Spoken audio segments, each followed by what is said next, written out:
Hey, I'm Kelly. If you love cars as much as I do, you're in the right place. From drifting car days to uncovering the world's most iconic rides. Gear up and subscribe to Drive with Kelly for non-stop car fun. One bad decision on a used Road King could put you 5 figures deep in repair bills before the first year is even over. One right decision could hand you a motorcycle that outlasts everything else sitting in your garage. After going through owner reports, NHTSA recall data, and real feedback from working mechanics, we are revealing the 5 Road King years you should never touch, and the 5 that prove this motorcycle genuinely deserves its legendary status. Stay until the end, because the #1 year on our list is the most reliable Road King ever produced. And the worst year on this list might already be sitting in your driveway right now. Years to avoid. Let's start with number 5 on the avoid list. Number 5, the 1999 through 2001 Road King. When Harley-Davidson rolled out the twin-cam 88 engine in 1999, riders were genuinely excited. More power, more displacement, and a completely new era for the Road King. What they actually got was one of the most infamous reliability problems in Harley touring history. The twin-cam 88's cam bearings were not simply wearing out slowly. They were failing catastrophically. Sudden engine failures, destroyed internals, and repair bills that shocked owners who expected these motorcycles to last forever. Harley eventually addressed the issue, but many riders only learned about the problem after damage had already started inside the engine. The early 2000 models, built before December 15th of 1999, carried those same defective bearings before Harley quietly corrected them later in production. If you bought one of those bikes used without knowing the history, you could easily inherit a disaster waiting to happen. Then came the cam chain tensioners. The plastic tensioners used in these early twin-cam engines wore out prematurely and scattered debris throughout the oil system. Moving to number 4 on the avoid list, and this one arrived during what should have been a celebration. Number 4, the 2003 to 2004 Road King. Harley celebrated its 100th anniversary in 2003 with special paint schemes, commemorative badging, and one of the biggest milestones in the company's history.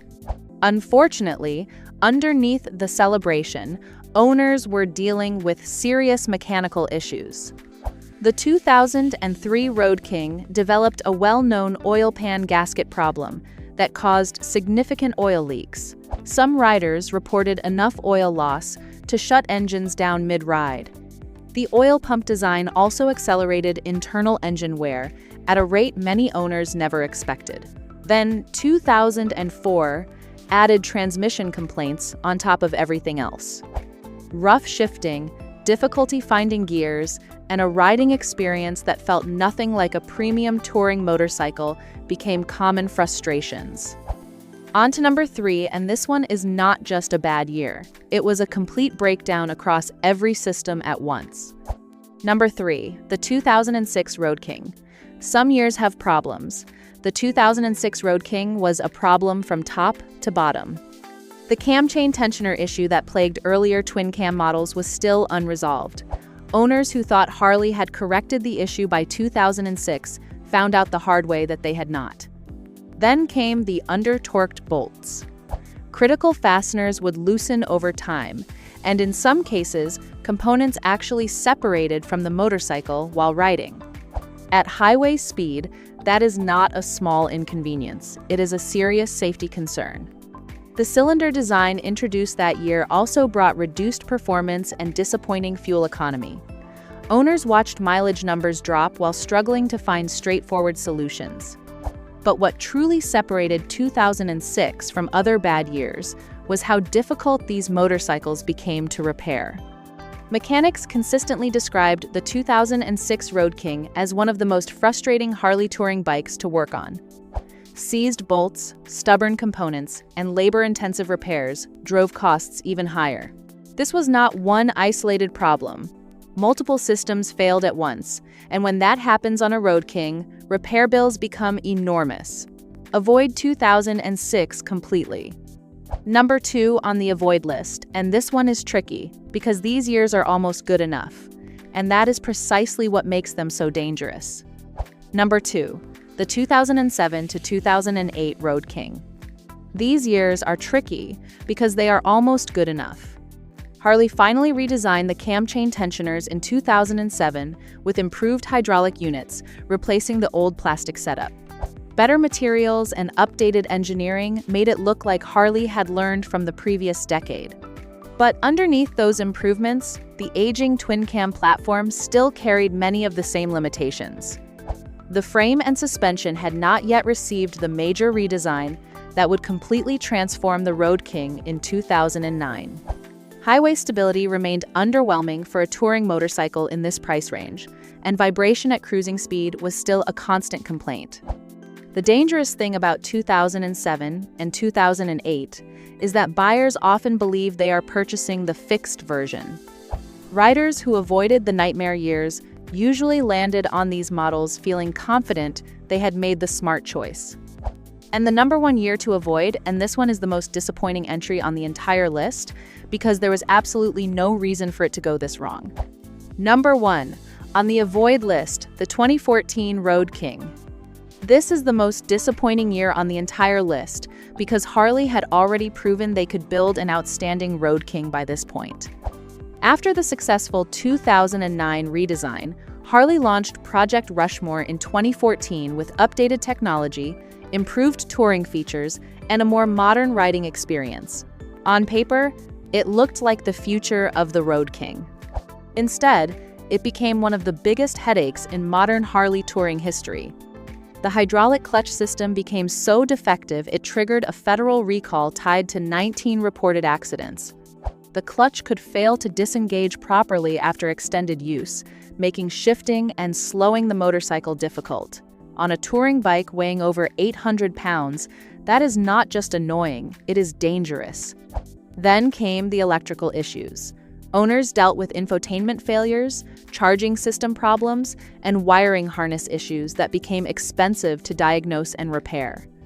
What makes 2014 especially frustrating is that the motorcycle's foundation was already excellent.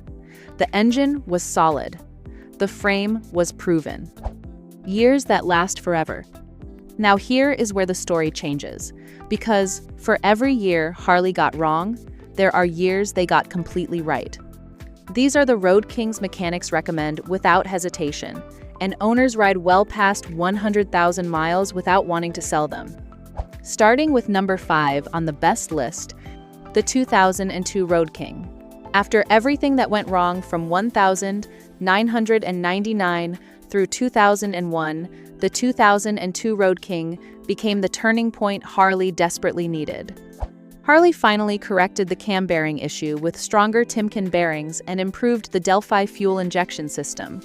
Lower gearing also made highway riding smoother and more comfortable than earlier twin-cam models. No, the 2002 was not the most refined Road King ever built. The major frame redesign and 6-speed transmission were still years away. Highway vibration was still part of the ownership experience.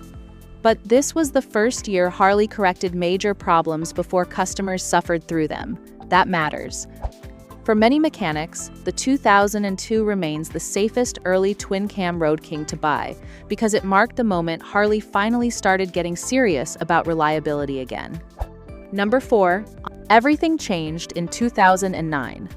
Harley introduced a completely redesigned frame, a robotically welded chassis, and a swing arm dramatically stiffer than the unit it replaced. Highway stability instantly improved, and the nervous feeling earlier Road Kings carried at speed finally disappeared. The twin-cam 96 engine delivered smooth, low-end torque exactly where touring riders wanted it. Harley also updated the wheels, tires, and suspension geometry, improving nearly every part of the motorcycle. And then something unusual started happening. Owners began reporting huge amounts of trouble-free mileage. 50,000, 75,000, even over 100,000 miles without major repairs. The 2009 Road King did not just fix earlier problems. Number 3, and if the 2009 rebuilt the foundation, This is the year that made the house worth living in. If 2009 rebuilt the Road King, 2012 perfected it. The twin-cam 103 engine delivered stronger low-end torque and effortless highway power. Harley also added the 6-speed cruise drive transmission, which reduced vibration, improved fuel economy, and made long-distance riding significantly more comfortable. ABS and cruise control came standard, and unlike earlier Harley electronics, these systems were finally dependable. What stands out most about the 2012 Road King is how owners actually use them. High-mileage examples are everywhere because riders trusted these motorcycles enough to take them across the country repeatedly. These were not garage queens. They were genuine touring motorcycles built to cover serious miles. Number 2. The 2016 Road King. Remember 2014? The recall, the clutch failures, the 19 accidents, the infotainment system that promised everything and delivered frustration? Every recall addressed. Every technical service bulletin resolved. The hydraulic clutch system was sorted out, the electrical gremlins disappeared, and the Project Rushmore platform finally delivered what Harley originally promised. The twin-cam 103 had also matured into one of Harley's most dependable touring engines after years of proven real-world use. The Road King Classic version from 2016 deserves special recognition for its leather saddlebags, premium seating, and excellent overall fit and finish. The used market still reflects how respected these bikes are today. Sellers ask strong prices, and buyers continue paying them because these motorcycles earned their reputation the hard way. And the number 1 year the Road King at its absolute peak. This is what 30 years of learning finally looks like. By 2019, Harley had fully refined the Milwaukee 8107 engine after several years of real-world owner feedback. The result was smoother power delivery, dramatically reduced vibration, and far better heat management than older Road Kings. The 6-speed transmission, proven chassis, and mature electronics all worked exactly the way touring riders wanted them to. Nothing felt rushed anymore. These bikes combine classic Road King personality with modern reliability better than any generation before them. They still feel like real Harley touring motorcycles, but without the constant compromises owners used to accept as normal. And the biggest sign of all, owners are not selling them. High-mileage examples from 2019 and 2020 are surprisingly difficult to find because people keep them. The gap between the right Road King year and the wrong one is not just money. It is the difference between a motorcycle that becomes part of your life story and one that becomes an expensive regret sitting in your garage waiting for repairs. If this breakdown helped you figure out which Road King is actually worth owning and which ones to stay far away from, hit that like button and subscribe to Drive with Kelly because we've got a lot more real-world motorcycle content coming your way. And if you think Harley riders stay loyal to their bikes, wait until you see the video popping up on the upper left of your screen right now. There's a reason riders almost never replace the V-Strom 650 once they own one. I'll see you in the next one.